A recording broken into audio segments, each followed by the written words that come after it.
Kalian masih nagih-nagih nilai raport anak, terus nanya-nanya mereka ranking berapa, IPK-nya berapa. Mana main, itu udah nggak zaman. Lihat saja berapa banyak orang-orang sukses. Nggak usah jauh-jauh deh, pejabat-pejabat yang ada di sekitar Anda saja.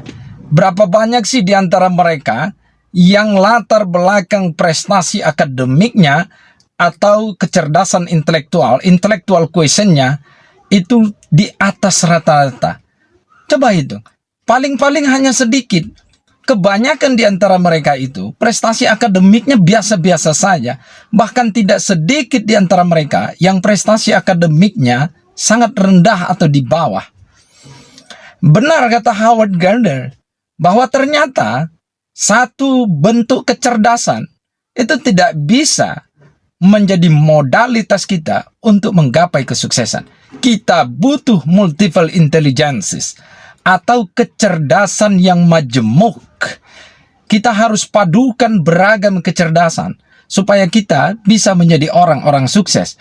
Bahkan kata Daniel Goleman, itu kecerdasan intelektual atau intellectual quotient itu hanya berkontribusi 20% untuk menunjang kesuksesan Anda.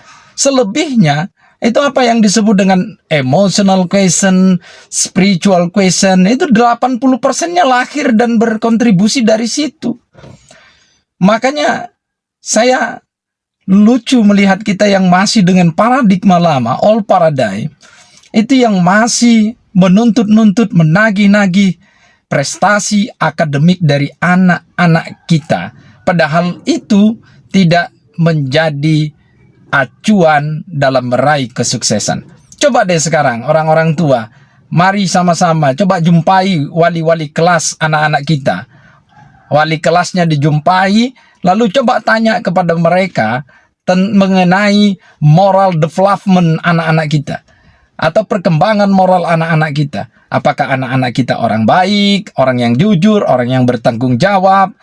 Juga tanya juga spiritual development-nya. Apakah mereka itu rajin sholat, setiap mau belajar berdoa. Tanya juga bagaimana motorik development-nya, perkembangan motoriknya. Nah, jadi semua ini harus kita tanya sehingga kita tahu grafiknya, plus minusnya anak-anak kita tahu. Sehingga meskipun kita harus mengakui kelemahannya, tapi kita bisa bangga dengan keunggulannya.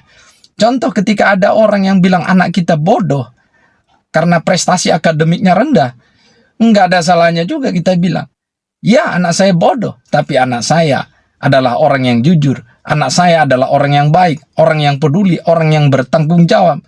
Ya anak saya bodoh, tapi anak saya rajin sholat. Ya anak saya bodoh, tapi anak saya itu bisa bermain olahraga yang baik, yang bagus, dan lain sebagainya. Jadi kita tahu potensi-potensi anak kita yang lain. Nah, jadi kita harus tonjolkan itu, banggakan itu, karena itu juga bisa menjadi pintu gerbang yang besar bagi dirinya untuk menggapai kesuksesan. Semoga kita menjadi orang-orang tua yang dengan paradigma baru, new paradigm, yang tidak hanya mengandalkan modalitas kecerdasan akademik semata, kecerdasan intelektual semata, tapi bagaimana kita mengisi modalitas-modalitas lain seperti spiritual, emosional, dan mengasah motorik anak-anak kita sehingga mereka memiliki apa yang disebut oleh Howard Gardner sebagai multiple intelligences. Demikian yang dapat saya sampaikan. Terima kasih.